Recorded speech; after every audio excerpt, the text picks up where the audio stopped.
হে বন্ধুরা, একটি ট্রেন 17 বছর ধরে অনবরত কেন চলছে? ট্রেনটি এই 17 বছরে একবারও থামেনি। তাই প্রশ্ন ওঠে, ট্রেনটি 17 বছর ধরে কোনো রকম বহিঃপৃথিবীর ইন্ধন ছাড়া চলছে কি করে? এবং সব থেকে বড় প্রশ্ন হলো, কেন চলছে? আমি নিশ্চিত আপনারা এতদিনে একটি হলেও ডিজাস্টার মুভি দেখেছেন, যেখানে পৃথিবী বিভিন্ন কারণের দরুন মানুষের বসবাসের অযোগ্য হয়ে উঠেছে। আজকের মুভিটিও সেরকমই, কিন্তু এই মুভিটিতে পৃথিবী মানুষের বসবাসের অযোগ্য হওয়ার পরেও কি করে পৃথিবীতে মানুষ সার্ভাইভ করবে তার একটি পথ দেখানো হয়েছে, আর সেটি আর কিছুই নয়, একটি ট্রেন। তো চলুন আর বেশি কথা না বলে সিনেমাটির আসল গল্পের দিকে এগিয়ে যাওয়া যাক।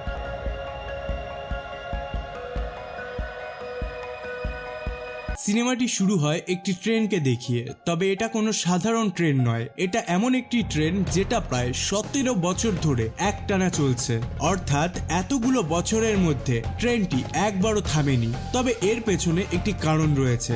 আজ থেকে প্রায় 17 বছর আগে পৃথিবীর তাপমাত্রা অনেক বেড়ে গেছিল। ধীরে ধীরে তাপমাত্রা এতটাই বেড়ে যায় যে খুব অল্প সময়ের মধ্যেই পৃথিবী মানুষের বসবাসের অনুপযোগী হয়ে পড়ে। ফলে পৃথিবীকে আবার স্বাভাবিক করে তুলতে কয়েকজন বিজ্ঞানী মিলে একটি এক্সপেরিমেন্ট শুরু করে, যাতে মানুষ তাদের স্বাভাবিক জীবনে ফিরে যেতে পারে। কিন্তু বিজ্ঞানীদের করা এই এক্সপেরিমেন্টের কিছু ভুলের কারণে পৃথিবীর তাপমাত্রা স্বাভাবিকের তুলনায় আরো অনেক বেশি কমে যায়। তাপমাত্রা এতটাই কমে যায় যে মানুষ সহ্য করতে না পেরে মারা যেতে শুরু করে। ধীরে ধীরে পুরো পৃথিবী বরফের নিচে ঢাকা পড়ে যায়। পৃথিবীর এই ভয়ানক পরিস্থিতিতে একটি কোম্পানি অ্যাডভান্স প্রযুক্তির একটি ট্রেন তৈরি করে, যে ট্রেনটির ভেতরে তাপমাত্রা একদম নর্মাল ছিল। ট্রেনটি তৈরি হবার পর পৃথিবীর অবশিষ্ট বেঁচে যাওয়া মানুষগুলোকে নিয়ে পুরো পৃথিবী ভ্রমণের উদ্দেশ্যে ট্রেনটি যাত্রা শুরু করে। আর এভাবেই ট্রেনটি প্রায় 17 বছর ধরে চলছে। ট্রেনটির মধ্যে মানুষের প্রয়োজনীয় সবকিছুই ছিল। স্কুল, কলেজ, গাছপালা থেকে শুরু করে হাসপাতাল পর্যন্ত সবকিছুই এই ট্রেনের মধ্যে আছে। অর্থাৎ পৃথিবীতে বেঁচে থাকার জন্য আমাদের যা যা জিনিসের প্রয়োজন সেই সব কিছুরই ব্যবস্থা এই ট্রেনের মধ্যে করা হয়েছে। তবে এসব সুযোগ সুবিধা ট্রেনের সব মানুষেরা ভোগ করতে পারে না, কারণ আমাদের পৃথিবীর মতো এই ট্রেনের মধ্যেও ধনী ও দরিদ্রের বৈষম্য ছিল। অর্থাৎ এই ট্রেনটির সামনের বগিগুলো ছিল বড়লোকদের জন্য, আর পেছনের বগিগুলো ছিল গরিবদের জন্য। পেছনের এই গরিব মানুষেরা কখনোই কোনো রকম সুযোগ সুবিধা ভোগ করতে পারতো না, এমনকি তাদেরকে ঠিকমতো খেতেও দেওয়া হতো না। এই গরিব মানুষগুলোর উদ্দেশ্যে খাওয়ার ছিল কালো রঙের এক ধরনের বার, যেটাকে এই গরিব মানুষেরা প্রোটিন বার বলতো। এই মানুষগুলোকে কখনোই সামনের বগিতে যেতে দেওয়া হতো না, আর এই সব নিয়মগুলোকে সফল রাখার জন্য ব্যবহার করা হতো ট্রেনের সিকিউরিটি ব্যবস্থাকে। এরপর আমরা দেখতে পাই গরিবদের কম্পার্টমেন্টে 2 জন গার্ড আসে এবং তারা গরিব মানুষগুলোকে কাউন্টিং করতে শুরু করে। তাদের কাউন্টিং শেষ হলে তারা সেখানকার প্রত্যেকটি মানুষকে একটি করে প্রোটিন বার খেতে দেয়।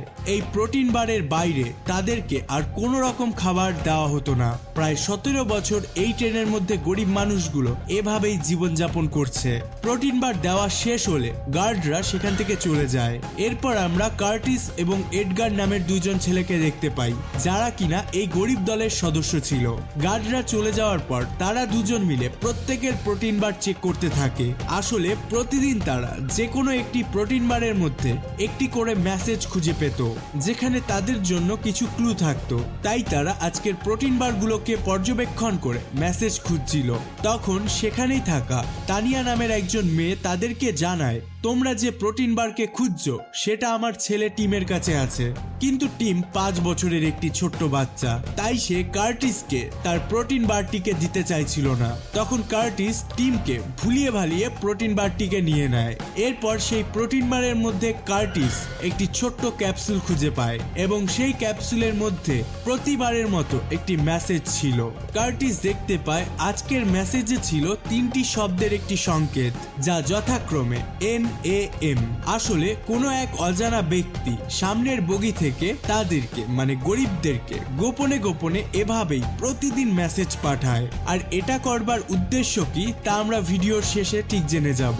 যাই হোক, কার্টিস এখন সংকেতটিকে নিয়ে একজন বৃদ্ধ লোকের সাথে দেখা করে। এই বৃদ্ধ লোকটির নাম গিলিয়াম, যার একটি হাত নেই। তখন কার্টিস এবং গিলিয়ামের আলোচনায় বোঝা যায় এই NAM আসলে একটি ব্যক্তির নামের প্রথম প্রথম 3টি অক্ষর। ব্যক্তিটির নাম নামগুন মিনসু। এই নামগুন মিনসু আসলে একজন বড় সিকিউরিটি এক্সপার্ট, মানে যে ঠিক করত ট্রেনের নিরাপত্তা কিভাবে চলবে, কিন্তু সে বর্তমানে জেলে রয়েছে। যাই হোক, আজকের পাওয়া সংকেত থেকে কার্টিস গিলিয়াম ধরেই নেয় এই নামগুন মিনসুই তাদেরকে এতদিন মেসেজ পাঠিয়ে যাচ্ছে। তাই তাদের ধারণা হয় এই নামগুন মিনসুই কোনোভাবে তাদেরকে মানে গরিব দলকে সাহায্য করতে চাইছে। এই কারণে কার্টিস সিদ্ধান্ত নেয় যেভাবেই হোক না কেন নামগুন মিনসুকে জেল থেকে বের করার ব্যবস্থা করতে হবে। কার্টিস তখন একটি প্ল্যান করে। সে বলে, গার্ডরা যখন আমাদেরকে খাবার দিতে আসে তখন 4 সেকেন্ডের জন্য ট্রেনের সমস্ত দরজা খুলে যায়। যদি আমরা সেই সুযোগটাকে কাজে লাগিয়ে নামগুন মিনসুকে জেল থেকে বের করতে পারি তাহলে সে হয়তো আমাদেরকে ইঞ্জিন রুম পর্যন্ত নিয়ে যেতে পারবে। আসলে কার্টিসের উদ্দেশ্য ছিল ইঞ্জিন রুমে গিয়ে উইলফোর্ড নামের একজন ব্যক্তিকে হত্যা করা, কারণ কার্টিস গরিবদের ওপর ধনীদের অত্যাচার আর সহ্য করতে পারছিল না। তাই সে সবসময় চাইতো গরিব মানুষগুলোকে মুক্ত করতে। সে মনে করত যদি সে উইলফোর্ডকে হত্যা করতে পারে তাহলে সব সমস্যার সমাধান হবে, কারণ উইলফোর্ডই এই ট্রেনের মালিক। তার আদেশেই এই ট্রেনের সমস্ত কিছু পরিচালনা করা হতো। পরের দৃশ্যে আমরা অনেকগুলো গরিব বাচ্চাদেরকে দেখতে পাই, যাদেরকে ট্রেনের কয়েকজন গার্ড কাউন্টিং করছিল। তাদের গোনা শেষ হলে তারা সেখান থেকে বাচ্চাগুলোকে নিয়ে যেতে চায়, কিন্তু বাচ্চাগুলোর মা বাবা কোনোভাবেই তাদের বাচ্চাগুলোকে নিয়ে যেতে দিতে চাইছিল না। ঠিক এমন সময় সেখানে একজন মহিলা চলে আসে, যে কিনা বাচ্চাদের মেজারমেন্টের কাজে নিযুক্ত ছিল। মহিলাটি এসে অ্যান্ড্রুর ছেলে অ্যান্ডি এবং তানিয়ার ছেলে টিমকে জোর করে তার সঙ্গে নিয়ে যেতে থাকে।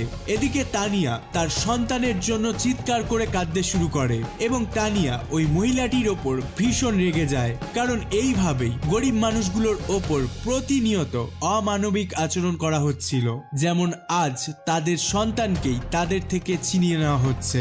এদিকে যখন অ্যান্ড্রুর কাছ থেকে তার সন্তানকে ছিনিয়ে নিয়ে যাওয়া হচ্ছিল তখন অ্যান্ড্রুর সহ্যের বাঁধ ভেঙে যায়। তখন সে ওই মহিলাটির ওপর একটি জুতো ছুঁড়ে মারে।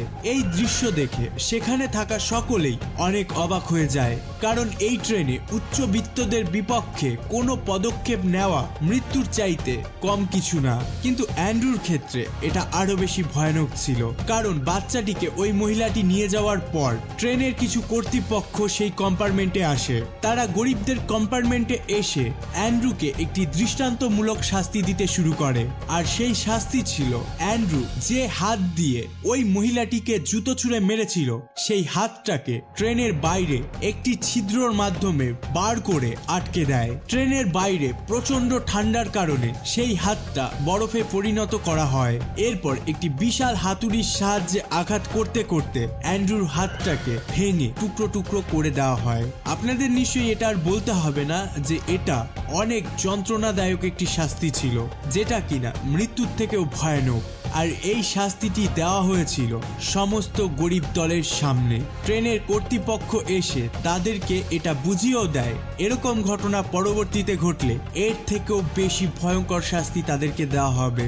যাই হোক, পরের দিন সকালে প্রতিদিনের মতোই ট্রেনের গার্ডরা তাদেরকে প্রোটিন বার দিতে আসে। তবে আজকে কার্টিস একটি জিনিস লক্ষ্য করে। সে গার্ডদের একটি কথা শুনতে পায়, যেখানে একটি গার্ড আরেকজন গার্ডকে বলছে এই বেকার বন্দুকটাকে ফেলে দাও। এই বিষয়টি নিয়ে কার্টিস গিলিয়ামের সাথে আলোচনা শুরু করে। কার্টিস অনুমান করে আসলে ওই বন্দুকে কোনো গুলি নেই। উইলিয়াম তখন জানতে চায় কেন তোমার এরকম অনুমান। তখন কার্টিস বলে, আজ থেকে 4 বছর আগে আমরা গরিবের দল যখন ওই ধনীদের বিরুদ্ধে বিদ্রোহ করেছিলাম তখন তারা আমাদের বিরুদ্ধে গুলি চালিয়ে সব গুলি শেষ করে ফেলেছিল, আর এখন তারা আমাদেরকে শুধুমাত্র ভয় দেখানোর জন্যই এই নকল বন্দুকগুলো ব্যবহার করছে। কার্টিস এবং গিলিয়ামের এই আলোচনা থেকে বোঝা যায় যে কার্টিস চায় খুব তাড়াতাড়ি ওই ধনী ব্যক্তিদের বিরুদ্ধে বিদ্রোহ শুরু করতে, কিন্তু তার একটি আশঙ্কা ছিল যে আগের দিন রাতেই অ্যান্ড্রুর সাথে হওয়া ঘটনা থেকে বাকি সমস্ত গরিব মানুষেরা প্রচন্ড ভয় পেয়ে গেছে এবং তার কথাকে ভিত্তি করে আসলেই যে গার্ডদের বন্দুকে গুলি নেই এটা মেনে নেওয়া সব গরিবদের পক্ষেই অনেকটা কঠিন হবে। এরপর আমরা ভিক্টর নামক একজন ব্যক্তিকে দেখতে পাই, যে কিনা একজন চিত্রশিল্পী ছিলেন এবং সে খুবই সুন্দর ছবি আঁকতো। এখন সে তানিয়ার ছেলে টিম এবং অ্যান্ড্রুর ছেলে অ্যান্ডির ছবি আঁকছিল। ছবিগুলো সম্পূর্ণ হবার পর সে তানিয়া এবং অ্যান্ড্রুকে সেই ছবিগুলো দিয়ে দেয়, কারণ তারা দুজনেই তাদের সন্তানকে না দেখতে পেয়ে প্রায় পাগলের মতো হয়ে যাচ্ছিল। আর এই কারণেই ভিক্টর সেই ছবিগুলো এঁকেছিল, যাতে অ্যান্ড্রু এবং তানিয়ার মন কিছুটা শান্ত হয়। কিন্তু এই ঘটনা বা এই দৃশ্য দেখবার পর ওই কম্পার্টমেন্টে থাকা সকল গরিব মানুষ চিন্তা করতে শুরু করে যে এভাবে তো আর জীবন চলবে না, তাদের সবাইকে কিছু একটা করতেই হবে, এই অন্যায়ের বিরুদ্ধে রুখে দাঁড়াতেই হবে। আর এই ইমোশনটাকেই কাজে লাগিয়ে কার্টিস সবাইকে নিয়ে একটি বিশাল হাতিয়ার তৈরি করে। এই হাতিয়ারটা এতটাই চওড়া ছিল যে ওই 4 সেকেন্ডের জন্য দরজাটি খোলবার পর যদি হাতিয়ারটিকে কম্পার্টমেন্ট ভেদ করে অন্য কম্পার্টমেন্টে চলে যাওয়া যায়, তাহলে ট্রেনটির অটোমেটিক দরজাগুলো ওই হাতিয়ারটির দুপাশে এসে আটকে যাবে। হাতিয়ারটি এতটাই শক্ত ছিল যে দরজাগুলো সেটাকে ভেদ করতে পারবে না। ফলস্বরূপ গরিব মানুষগুলো সহজেই ওই গ্যাপ থেকে একটি কম্পার্টমেন্ট থেকে অন্য কম্পার্টমেন্টে প্রবেশ করতে পারবে। পরের দিন সকালে আবার দুজন গার্ড তাদেরকে প্রোটিন বার দিতে আসে। তখন সেখানে থাকা সকলে পিছিয়ে গেলেও কার্টিস পেছায় না, বরং সে সাহস করে সামনের দিকে এগিয়ে যেতে থাকে। এরপর কার্টিস একজন গার্ডের সামনে আসে এবং সেই গার্ডের হাতে থাকা বন্দুকটিকে নিজের কপালে তাক করে। আসলে কার্টিস প্রমাণ করতে চাইছিল যে গার্ডদের হাতে থাকা বন্দুকগুলো নকল, অর্থাৎ এই বন্দুকগুলোতে কোনো প্রকার বুলেটই নেই। তাই কার্টিস সময় নষ্ট না করে নিজেই সেই বন্দুকের ট্রিগার প্রেস করে দেয়, কিন্তু বন্দুকের মধ্যে থেকে কোনো প্রকার বুলেট বের হয় না। তখন কম্পার্টমেন্টে থাকা সবাই বুঝতে পারে যে কার্টিসের কথাই সত্যি, অর্থাৎ গার্ডদের বন্দুকগুলো নকল। ফলে তাদের সবার মনে প্রচন্ড সাহস চলে আসে আর তারা সবাই মিলে বিক্ষোভে ফেটে পড়ে। তাই তারা একসঙ্গে গার্ডদের উপর আক্রমণ করে দেয় আর তাদের তৈরি সেই হাতিয়ারটির মাধ্যমে তারা সেখানকার সব দরজা খুলতে থাকে। আর এভাবে করেই তারা সবাই ট্রেনের মধ্যে থাকা সেই জেলের ভেতরে চলে আসে, যেখানে মিনসুকে বন্দি করে রাখা হয়েছে। এই জেলখানাটি সাধারণ জেলের মতো ছিল না। এই জেলখানায় মানুষকে অজ্ঞান করে লোহার একটি বক্সের মধ্যে বন্দি করে রাখা হতো। তারা সবাই এখানকার একটি বক্সের মধ্যে থেকে মিনসুকে বের করে। প্রত্যেকের মতোই এখানে মিনসুকে অজ্ঞান করে রাখা হয়েছিল। তাই মিনসুর জ্ঞান ফেরানোর জন্য কার্টিস মিনসুর নাকের সামনে একটি ক্রোনল ধরে, ফলে সঙ্গে সঙ্গেই মিনসুর জ্ঞান ফিরে আসে। আসলে ক্রোনল হলো এক ধরনের ড্রাগ। এরপর কার্টিস জিজ্ঞাসা করে, আপনি কি কোং মিনসু? আপনি কি এই ট্রেনের দরজা এবং অন্যান্য সিকিউরিটি সিস্টেম তৈরি করেছেন? এর উত্তরে মিনসু হ্যাঁ বলে। তখন কার্টিস তার কাছে সাহায্য চায়। কার্টিস বলে, আপনি কি জানেন যে আমাদের ওপর কতটা অত্যাচার হচ্ছে? প্রতিটি মুহূর্তে আমাদেরকে আতঙ্কে থাকতে হয়, এমনকি আমাদের 3 বেলা ঠিকমতো খেতেও দেওয়া হয় না। আমরা কি মানুষ নই? আমাদের কি কষ্ট হয় না? আপনি যেহেতু এখানকার সিকিউরিটি সিস্টেমগুলো তৈরি করেছেন, তাই আপনি আমাদেরকে সাহায্য করতে পারবেন। আমরা সবাই এই নির্যাতন থেকে মুক্তি পেতে চাই, আর আপনি যদি আমাদেরকে সাহায্য করতে রাজি না হন, তাহলে আমরা আপনাকে আবারও বন্দি করে রাখবো। কিন্তু যদি আমাদেরকে আপনি দরজা খুলতে সাহায্য করেন, তাহলে প্রতিটি দরজা খোলবার বিনিময়ে আমরা আপনাকে একটি করে ক্রোনল দেব। একথা শুনে মিনসু রাজি হয়ে যায়। এরপর প্রথমেই মিনসু সেখানকার একটি লোহার বাক্স খোলে, যে বাক্সটির মধ্যে ওয়ানা নামের একটি মেয়ে রয়েছে। আসলে ওয়ানা হলো মিনসুর মেয়ে, আর এই মেয়েটির জন্ম এই ট্রেনের মধ্যেই হয়েছিল। বর্তমানে ওয়ানার বয়স 17 বছর এবং ওয়ানার মধ্যে এক অদ্ভুত ধরনের শক্তি রয়েছে। ওয়ানা যে কোনো বন্ধ দরজার বাইরে থেকেই বলে দিতে পারে দরজার ওপাশে কি রয়েছে। এরপর ওয়ানা নিজের এই শক্তির প্রমাণ সবাইকে দেখায়। মিনসু তাদের সবাইকে বলে, সামনের দরজাগুলো খুলতে হলে আমার মেয়ে সবথেকে কার্যকরী ভূমিকা পালন করবে, তাই ওয়ানাকে আমাদের সাথে নিয়ে যেতে হবে। এরপর মিনসু কার্টিসকে বলে, প্রতিটি দরজা খোলবার বিনিময়ে আমাকে 2টো করে ক্রোনল দিতে হবে। কার্টিস তখন মিনসুর কথায় রাজি হয়ে যায়। এরপর মিনসু সামনের দিকে এগিয়ে আরো একটি দরজা খুলতে থাকে। এদিকে ওয়ানা সেই দরজাটি দেখে বলে, এই দরজার অপর প্রান্তে একদম খালি রয়েছে, অর্থাৎ এর পরের বগিটি সম্পূর্ণ ফাঁকা, তাই তোমরা নিশ্চিন্তে সেখানে যেতে পারো। ওয়ানার কথা শুনে মিনসুর সঙ্গে সঙ্গে দরজাটিকে খুলে ফেলে আর তারা সবাই সেই বগিতে প্রবেশ করে। এখানে এসে তারা বগিটির সব জানলা খুলে দেয় আর প্রায় 17 বছর পর তারা প্রথমবারের মতো পৃথিবীর আলো দেখতে পায়। বাইরের তীব্র আলোর কারণে তারা ঠিকমতো চোখ খুলতে পারছিল না, কিন্তু কিছুক্ষণ পরে যখন আলো চোখে সহ্য হয়ে যায় তখন তারা বাইরের দৃশ্য দেখতে পায়। তারা দেখে 17 বছর পরেও পৃথিবী এখনো বরফের চাদরে ঢাকা রয়েছে। এরপর মিনসু পরবর্তী দরজা খোলে আর সেখানে তারা পল নামের একজন ব্যক্তিকে দেখতে পায়, যে কিনা এক সময় এই গরিব মানুষদের সঙ্গেই থাকতো, কিন্তু পরবর্তীতে তাকে প্রোটিন বার বানানোর কাজে নিযুক্ত করা হয়েছে। অর্থাৎ পল এই বগিতে গরিব মানুষদের জন্য প্রোটিন বার তৈরি করত। এখানে এসে কার্টিস অনেক অবাক হয়ে যায়, কারণ সে দেখে বিভিন্ন রকমের পোকামাকড় দিয়ে প্রোটিন বার তৈরি করা হচ্ছে। অর্থাৎ প্রায় 17 বছর ধরে তাদেরকে এই নোংরা খাবারগুলোই খাওয়ানো হচ্ছে। এই সব কিছু দেখে কার্টিস প্রচন্ড রেগে যায়। এরপরে পলকে বলে, তুমি জেনে শুনে আমাদেরকে নোংরা খাবারগুলো কিভাবে খাওয়াচ্ছ? তুমিও কি এই বড় লোকদের মতো বিবেকহীন হয়ে গেছো? এই কাজগুলো করতে তোমার লজ্জা করে না? তখন পল কার্টিসকে বলে, শুধুমাত্র তোমরা না, আমি নিজেও এই খাবারগুলো খেয়ে বেঁচে আছি। তোমরা তো না জেনেই খেয়েছো, কিন্তু আমাকে জেনে শুনে এই খাবারগুলো খেতে হয়েছে। একথা শুনে কার্টিস বলে, আমি ছাড়া যেন এই বিষয়টি আমাদের দলের কেউ না জানে, কারণ তারা জানতে পারলে না খেয়েই মারা যাবে। তখনই হঠাৎ করে কার্টিস সেখানে সেই একই ধরনের ক্যাপসুল দেখতে পায় যেটা তারা প্রতিদিন প্রোটিন বারের মধ্যে পেত। কার্টিস তখন পলকে জিজ্ঞাসা করে, এই ক্যাপসুলটি তুমি কোথা থেকে পেয়েছো? তখন পল বলে, আমি ক্যাপসুলগুলোকে এইভাবেই মাটি থেকে কুড়িয়ে পাই যেমন ভাবে তুমি এখন পেয়েছো, আর আমি এই ক্যাপসুলগুলোকে প্রতিনিয়ত কোনো একটি প্রোটিন বারের মধ্যে ঢুকিয়ে তোমাদের কাছে পাঠিয়ে দিই। এরপর কার্টিস তার হাতে থাকা ক্যাপসুলটিকেও খুলে ফেলে, আর এই ক্যাপসুলের মধ্যে থাকা মেসেজে লেখা ছিল ওয়াটার। এটা থেকে তারা বুঝতে পারে যে এবার তাদেরকে সেই বগিটাকে কবজা করতে হবে যেখানে জল রয়েছে। এদিকে কার্টিস ভাবতে থাকে, ধীরে ধীরে এই বগিগুলোকে কবজা করতে পারলেই তারা উইলফর্ডকে হারিয়ে দিতে পারবে। এরপর মিনসু আরেকটি দরজা খুলতে শুরু করে। ঠিক তখনই তার মেয়ে ওনা তাকে বলে, দরজাটি খুলো না, পেছনে অনেক শত্রু আছে। কিন্তু ততক্ষণে সেই দরজাটি খুলে যায় আর তারা সবাই দেখতে পায় ওই বগির মধ্যে অনেকগুলো মাস্ক পরা মানুষ রয়েছে, আর তাদের প্রত্যেকের হাতেই একটি করে হাতিয়ার আছে। আসলে এই মানুষগুলো এই বগিটিকে আগে থেকেই পাহারা দিচ্ছিল, আর এরা উইলফোর্ডেরই লোকজন। এরপর দেখতে না দেখতেই গরিব মানুষগুলোর সাথে উইলফোর্ডের লোকজনের মধ্যে ভয়ানক মারামারি শুরু হয়ে যায়। আর এই মারাত্মক মারামারি হওয়ার সময় সেখানে একটি অ্যানাউন্সমেন্ট করা হয়, যেখানে বলা হচ্ছিল এই 17 বছরের মধ্যে প্রায় 18 বার ট্রেনটি পুরো পৃথিবী চক্কর লাগিয়েছে। কিন্তু এই অ্যানাউন্সমেন্টের কোনো প্রভাবই ওই দুই দলের মধ্যে পড়ছিল না, তারা তাদের লড়াই চালিয়ে যাচ্ছিল। ঠিক তখনই সেখানে ম্যাসন নামের একজন মহিলা আসে। এই মহিলাটি ছিল উইলফোর্ডের অ্যাসিস্ট্যান্ট। ম্যাসন এখানে এসে কার্টিস এবং তার সঙ্গীদেরকে বলে, পুরো 17 বছর ধরে উইলফোর্ড তোমাদের দেখাশোনা করেছে, তোমাদের তো তাকে ধন্যবাদ দেওয়া উচিত। সে যদি তোমাদেরকে ট্রেনে জায়গা না দিত তাহলে তো তোমরা মারা যেতে। উপকারের প্রতিদানে তোমরা এখন তার বিরুদ্ধে চলে যাচ্ছ। আসলে তোমাদেরকে সাহায্য করাটাই উইলফোর্ডের ভুল ছিল। এখন তোমাদেরকে তোমাদের অন্যায়ের শাস্তি পেতেই হবে, তোমরা কেউ আর বাঁচতে পারবে না।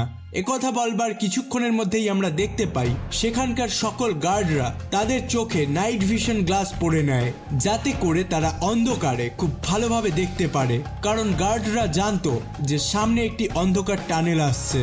আর এই সুযোগটাকে কাজে লাগিয়ে তারা কার্টিস এবং তার সঙ্গীদের ওপর হামলা করবে। কিছুক্ষণের মধ্যেই ট্রেনটি সেই টানেলের মধ্যে প্রবেশ করে, ফলে পুরো ট্রেনের ভেতরে অন্ধকার হয়ে যায়। এর ফলে কার্টিস এবং তার সঙ্গীরা কোনো কিছুই দেখতে পাচ্ছিল না। কিন্তু এদিকে সেই গার্ডরা নাইট ভিশন গ্লাস পরে সকল গরিবদের ওপর হামলা করতে শুরু করে দেয়। তারা অনবরত তাদেরকে মেরেই যাচ্ছিল।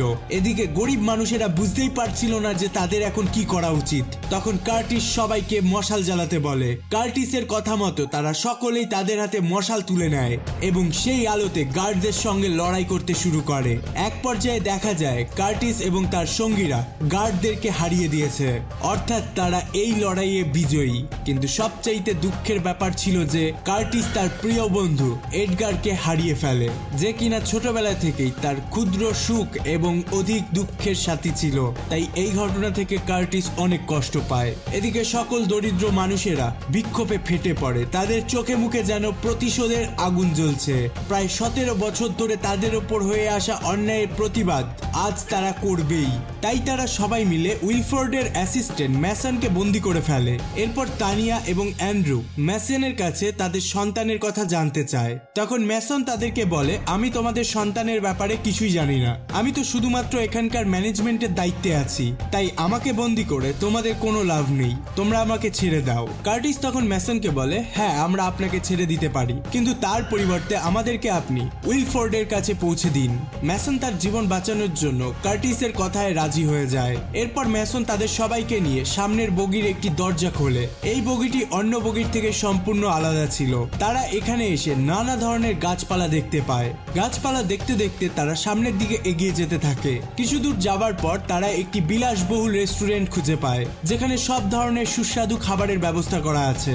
এটা দেখবার পর সবাই মিলে এই খাবারের ওপর লাফ দিয়ে পড়ে, কারণ প্রায় 17 বছর পর তারা সবাই মিলে এখানে একটু ভালো খাবার খায়। এটা দেখে ম্যাসনও তাদের সঙ্গে যোগ দিতে যাচ্ছিল, কিন্তু কার্টিস তাকে বাধা দেয় এবং সে তার কাছ থেকে একটি প্রোটিন বার বার করে এবং সেই প্রোটিন বারটিকে ম্যাসনকে খেতে বলে, কারণ প্রায় 17 বছর ধরে তারা সবাই মিলে অনেক ভালো মন্দ খাবার খেয়েছে, আর কার্টিস এবং তাদের দলকে প্রোটিন বারের নামে পোকামাকড় দিয়ে তৈরি নোংরা খাবার খাওয়ানো হয়েছে। ম্যাসন কোনো মতেই প্রোটিন বারটিকে খেতে চাইছিল না, কিন্তু বাধ্য হয়েই তাকে প্রোটিন বারটিকে খেতে হয়। এরপর গরিবদের খাওয়া দাওয়া শেষ হয়ে গেলে তারা সামনের দিকে এগিয়ে যেতে থাকে। কিছুক্ষণের মধ্যেই তারা এমন একটি বগিতে পৌঁছে যায় যেখানে খুব সুন্দর একটি স্কুল রয়েছে, আর স্কুলটিতে শুধুমাত্র ধনী মানুষদের বাচ্চাদেরকে পড়ানো হয়। এখানে বাচ্চাদেরকে পড়ানোর জন্য এলিসন নামের একজন টিচারকে রাখা হয়েছে। এরপর তানিয়া এবং অ্যান্ড্রু ওই স্কুলের বাচ্চাদের কাছে তাদের সন্তানের ব্যাপারে জানতে চায়। এমন সময় সেখানে একটি গাড়ি ভর্তি ডিম নিয়ে একজন ব্যক্তি আসে, আর সঙ্গে সঙ্গে স্কুলের বাচ্চাগুলো একটি করে ডিম নিতে থাকে। কার্টিসকেও এখানে একটি ডিম খেতে দেওয়া হয়, কিন্তু কার্টিস লক্ষ্য করে দেখে তাকে যে ডিমটি খেতে দেওয়া হয়েছে সেই ডিমটির মধ্যেও একই ধরনের ক্যাপসুল রয়েছে, যেমন ক্যাপসুল তাদের প্রোটিন বারের মধ্যে থাকতো। কার্টিস তখন সময় নষ্ট না করে ক্যাপসুলটিকে খুলে মেসেজটিকে বার করে, আর এবার সে দেখে মেসেজটির মধ্যে ব্লাড লেখা আছে। এমন সময় উইলফোর্ডের লোকেরা আসল বন্দুক বের করে সঙ্গে সঙ্গে কার্টিস এবং তার সঙ্গীদেরকে গুলি করতে থাকে। গোলাগুলির এক পর্যায়ে অ্যান্ড্রু মারা যায়। এতে সকল দরিদ্র মানুষেরা অনেক ক্ষিপ্ত হয়ে ওঠে, আর তারা সবাই মিলে সেখানে উইলফোর্ডের লোকেদেরকে মেরে ফেলে। এরপর তারা স্কুলের ভেতরে ক্লাসের মধ্যে একটি টিভি দেখতে পায়, যেখানে ওই দরিদ্র দলটির উদ্দেশ্যে একটি ভিডিও দেখানো হচ্ছিল। তারা দেখে উইলফোর্ডের একজন লোক গিলিয়ামকে মেরে ফেলছে। এটা দেখে কার্টিস অনেক কষ্ট পায়, আর সে সঙ্গে সঙ্গে ম্যাসনকে মেরে ফেলে। এরপর তারা সামনের দিকে এগিয়ে যেতে থাকে। এগিয়ে যেতে যেতে তারা লক্ষ্য করে যেখানে তাদেরকে ঠিকমতো খেতে দেওয়া হতো না, সেখানে স্বার্থপর মানুষেরা কতটা বিলাসবহুল ভাবে জীবনযাপন করছে। যাত্রাপথে তাদের উপর উইলফোর্ডের লোকেরা আবারও হামলা করে, কিন্তু কার্টিস এখানেও তাদেরকে হারিয়ে দেয়। তবে এই হামলাতে কার্টিস তার অনেক সঙ্গীকে হারিয়ে ফেলে, এমনকি তানিয়াও এখানে আহত হয়ে যায়। তানিয়ার অবস্থা এতটাই খারাপ ছিল যে তানিয়া কার্টিসকে বলে, তুমি আমাকে কথা দাও, যেভাবেই হোক না কেন আমার ছেলেকে তুমি উদ্ধার করবে। তখন কার্টিস তানিয়াকে কথা দেয় যে সে এমনটাই করবে, আর এর সঙ্গে সঙ্গেই তানিয়া মারা যায়। কার্টিস হাজার কষ্ট বুকে চাপা দিয়ে মিনসু এবং তার মেয়ের সঙ্গে ইঞ্জিন রুমের দিকে এগিয়ে যেতে থাকে। চলতে চলতে তারা ইঞ্জিন রুমের কাছে পৌঁছে যায়। 17 বছর পর প্রথমবার কোনো দরিদ্র মানুষ এই কম্পার্টমেন্টের সামনে পৌঁছাতে পেরেছে। কার্টিস তার অতীতের ঘটনা থেকে এতটাই রেগে গেছিল যে সে সেখানকার দরজা ভেঙে উইলফোর্ডকে মারতে যেতে চাইছিল, কিন্তু মিনসু কার্টিসকে শান্ত হতে বলে। একথা শুনে কার্টিস ওই কম্পার্টমেন্টের মেঝেতে বসে মিনসুকে তাদের অতীতের কথা বলতে শুরু করে। সে বলে, আজ থেকে প্রায় 17 বছর আগে যখন আমাদেরকে এই ট্রেনে নিয়ে আসা হয়েছিল, তখন আমরা হাজার হাজার মানুষ ছিলাম। প্রথমে তারা আমাদেরকে অনেক ছোট একটি বগিতে রেখেছিল, যেখানে আমাদের ভালো মতো জায়গাই হতো না। আর সবচাইতে কষ্টদায়ক ব্যাপার হলো, প্রথম 1 মাস আমাদেরকে কোনো কিছু খেতেই দেওয়া হয়নি। সবাই যেন ক্ষুধার্ত পাগলের মতো হয়ে গিয়েছিল, তাই কোনো উপায় না পেয়ে আমরা দুর্বল মানুষদেরকে মেরে ফেলছিলাম, আর কুকুরের মতো তাদের শরীরের মাংস খেয়ে নিচ্ছিলাম, যদিও বা আমরা সেটা খেতে চাইছিলাম না। এমনকি আমরা ছোট বাচ্চাদেরকেও মেরে তাদের মাংস খাচ্ছিলাম। এমনভাবে যখন আমরা একের পর এক ছোট ছোট বাচ্চাদেরকে মেরে ফেলছিলাম, তখন সেখানে একজন বৃদ্ধ লোক আসে আর সে তার নিজের হাত কেটে আমাদেরকে খেতে দেয়, যাতে করে আমরা বাচ্চাগুলোকে না মারি। এখানে সবচাইতে মজার ব্যাপার হলো গিলিয়ামের জন্য উদ্ধার পাওয়া সেই ছোট্ট বাচ্চাগুলোর মধ্যে আমার সবচাইতে প্রিয় বন্ধু এডগারও ছিল, যাকে উইলফোর্ডের লোকেরা মেরে ফেলেছে। এভাবেই আমরা সবাই 1 মাস কাটিয়েছিলাম, আর এরপর থেকেই আমাদেরকে প্রোটিন বার দেওয়া হতো, যেটাকে খেয়ে আমরা 17 বছর ধরে বেঁচে আছি। উইলফোর্ডের জন্যই আমাদের পরিস্থিতি এমন হয়েছে। সে তার স্বার্থের উদ্দেশ্যেই আমাদেরকে এই ট্রেনের মধ্যে উঠিয়েছিল, কারণ সে চাইলেই আমাদেরকে দিয়ে যে কোনো কাজ করিয়ে নিতে পারত। তাদের সেবা করবার জন্য আমাদের টিম থেকে শত শত মানুষকে নিয়ে যাওয়া হয়েছে। আসলে তারা এ কারণেই আমাদেরকে এখানে রেখেছে, যাতে করে তাদের কোনোদিনই কাজের লোকের অভাব না হয়, আর এর ফলস্বরূপ তারা বিলাসবহুলভাবে জীবনযাপন করতে পারে। এই কারণে আমি উইলফোর্ডকে মেরে ফেলতে চাই, তাই তুমি আমাকে এই দরজাটি খুলে দাও। কিন্তু তখন মিনসু বলে, আমি এই দরজাকে খুলবো না, বরং আমি অন্য আরেকটি দরজা খুলবো, যেটার মাধ্যমে আমরা এই ট্রেন থেকে বেরিয়ে স্বাধীনভাবে জীবনযাপন করতে পারবো। এ কথা শুনে কার্টিস বলে, তুমি কি পাগল হয়ে গেছো? বাইরে কোনো মানুষ বাঁচতে পারবে না, যে বাইরে বের হবে সে ঠান্ডায় মারা যাবে। তখন মিনসু বলে, আমি অনেক দিন ধরেই লক্ষ্য করেছি বাইরের ঠান্ডার পরিমাণ আগের তুলনায় অনেক বেশি কমে গেছে, বরফগুলো গলতে শুরু করেছে। এখন একজন মানুষ চাইলেই সেখানে বেঁচে থাকতে পারবে। এ কথা বলেই মিনসু তার কাছে থাকা ক্রোনলগুলোকে বের করে কার্টিসকে বলে, আমি এই ক্রোনলগুলোকে তোমার কাছ থেকে নেশা করবার জন্য নেইনি, বরং এগুলো দিয়ে অনেক বড় ধরনের বিস্ফোরণ ঘটানো সম্ভব। আমরা যদি চাই তাহলে ট্রেনের মেন দরজায় বিস্ফোরণ ঘটিয়ে ট্রেনটিকে থামিয়ে দিতে পারবো, ফলে আমরা ট্রেনটি থেকে বেরিয়ে স্বাধীনভাবে জীবনযাপন শুরু করতে পারবো। এমন সময় ইঞ্জিন রুমে একজন মহিলা চলে আসে। এটা ছিল সেই মহিলা যে টিম এবং অ্যান্ডিকে তার সঙ্গে নিয়ে গিয়েছিল। মহিলাটি কামরাতে প্রবেশ করেই মিনসুকে গুলি করে দেয়, আর কার্টিসকে বলে, ভেতরে উইলফোর্ড তোমার জন্য অপেক্ষা করছে, আর তোমাকে সে তার কাছে যেতে বলছে। এরপর কার্টিস উইলফোর্ডের কাছে চলে আসে, আর এখানেই গল্পের একটি টুইস্ট দেখা যায়। উইলফোর্ড কার্টিসকে বলে, তুমি হলে প্রথম মানুষ যে কিনা এই ইঞ্জিন রুম পর্যন্ত পৌঁছাতে পেরেছো। আসলে যা কিছু ঘটেছে সেই সব কিছুই আমাদের প্ল্যান মোতাবেক ছিল। তখন কার্টিস বলে, আমাদের মানে? উইলফোর্ড বলে, আমার এবং গিলিয়ামের। তখন উইলফোর্ড জানায়, ট্রেনের মধ্যে যেন জনসংখ্যা বৃদ্ধি না পায়, তাই তাদেরকে বাধ্য হয়েই এই কাজগুলো করতে হতো। উইলফোর্ড এবং গিলিয়াম একটি প্ল্যান করে, এবং সেই প্ল্যান অনুযায়ী তোমাদেরকে ক্যাপসুলের মাধ্যমে মেসেজ পাঠানো হতো, এবং এই মেসেজগুলো আর কেউ নয়, উইলফোর্ড নিজেই পাঠাতো, যাতে করে এই গরিব মানুষগুলো অত্যাচারের হাত থেকে বাঁচবার জন্য সামনের দিকে এগিয়ে আসে। আর যখনই আমাদের ট্রেনটি টানেলের মধ্যে ঢুকে যাবে, তখনই আমাদের গার্ড অর্ধেক মানুষকে মেরে ফেলবে, যাতে করে জনসংখ্যা বৃদ্ধি না পায়। আর বেঁচে যাওয়া মানুষগুলোকে উইলফোর্ড ভালোভাবে বেঁচে থাকবার সুযোগ দিতে পারে, এমনটাই প্ল্যান ছিল। কিন্তু কার্টিস এই সকল প্ল্যান ভেস্তে দেয়। মশালের হামলার কারণে উইলফোর্ডের অনেক মানুষ মারা যায়, এমনকি কার্টিসের অনেক সঙ্গীরাও মারা যায়। কিন্তু উইলফোর্ডের এত গার্ড মরে যাওয়ার কারণ হিসাবে গিলিয়ামকেই দায়ী করা হয়, এবং সেই কারণে উইলফোর্ডের লোকেরা গিলিয়ামকে মেরে ফেলে। এসব কথা বলবার পর উইলফোর্ড কার্টিসের হাতে আরও একটি ক্যাপসুল দেয়, আর এই ক্যাপসুলটিতে এবার ট্রেন লেখা ছিল। উইলফোর্ড তখন কার্টিসকে বলে, আমার এখন অনেক বয়স হয়ে গেছে, তাই আমি চাই এই ট্রেনটির দায়িত্ব তুমি গ্রহণ করো। আসলেই উইলফোর্ড এটাই চাইতো। অন্যদিকে আমরা মিনসু এবং ওয়ানাকে দেখি, যাদের ওপর ধনী লোকেরা হামলা করছে। ওয়ানা ওখান থেকে দৌড়ে কার্টিসের কাছে চলে আসে। এদিকে মিনসু তাদের সঙ্গে লড়াই করতে থাকে।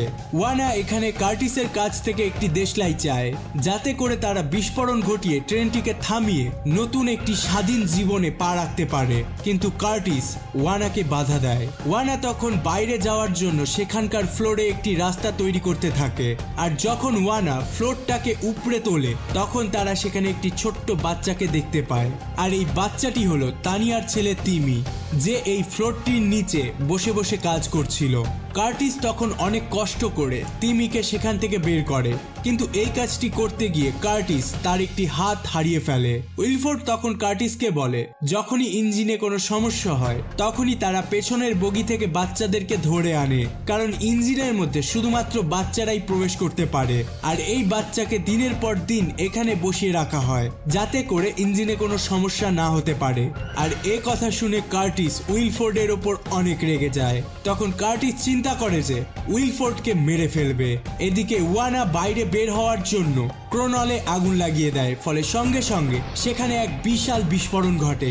এই বিস্ফোরণের কারণে ট্রেনের ইঞ্জিন বন্ধ হয়ে যায়। আর আজ থেকে প্রায় 17 বছর পর, অর্থাৎ 17 বছর ধরে চলতে থাকা সেই ট্রেনটি প্রথমবারের মতো থেমে যায়। এদিকে ট্রেনের মধ্যে অনেক মানুষ মারা গিয়েছিল। উইলফোর্ডও শেষ বিস্ফোরণে মারা যায়, এমনকি কার্টিস এবং মিনসুও তাদের জীবন দিয়ে দেয় এই বিস্ফোরণে। কার্টিস তানিয়াকে কথা দিয়েছিল যে সে যেভাবেই হোক না কেন তার ছেলে তিমিকে বাঁচাবে, আর সে তার কথা রেখেছিল। এদিকে ওয়ানা এবং তিমি সেই ট্রেনের সামনে দাঁড়িয়েছিল। হঠাৎ করেই তারা তাদের সামনে একটি সাদা ভাল্লুক দেখতে পায়। এতে করেই ওয়ানা বুঝতে পারে যে পৃথিবীতে এখন জীবনের অস্তিত্ব টিকিয়ে রাখা সম্ভব। এভাবেই তাদের নতুন এক জীবনের সূচনা ঘটে, আর এখানেই মুভিটি শেষ হয়ে যায়। মুভিটি আপনার কেমন লাগলো অবশ্যই কমেন্ট বক্সে জানাবেন। সর্বশেষে thanks for watching, stay happy, stay cool.